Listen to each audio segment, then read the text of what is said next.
In 1826, the United States of America celebrated the 50th anniversary of the Declaration of Independence. The Republic had grown from a loosely confederated populace of 2.5 million to a nation of 9 million. Still, about 20% of its population was enslaved. As he advanced into old age, Thomas Jefferson wrote to John Adams that they could see the graves of those we have known. The prospect of eternal reunion with friends and loved ones brought Jefferson comfort.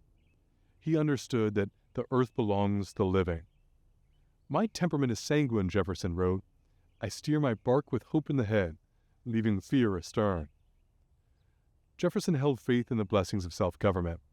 An educated citizenry would chart the best path forward, and nothing was more sacred to him than the Union, which guaranteed the inherent and unalienable rights of man.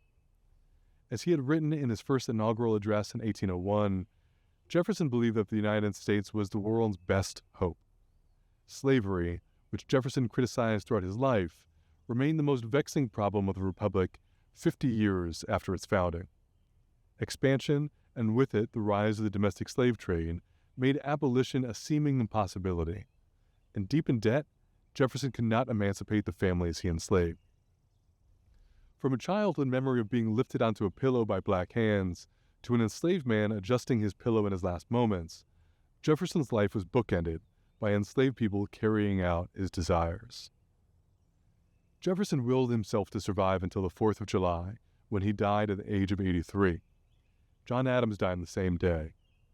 When Jefferson's survivors erected a tombstone over his grave, stone carvers inscribed that it was the 3 accomplishments he wished to be most remembered for: authorship of the Declaration of Independence, and the Virginia Statute for Religious Freedom, and the founding of the University of Virginia.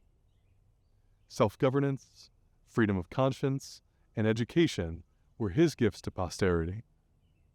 For decades, Monticello historians have sought to learn the fates of those sold away after Jefferson's death.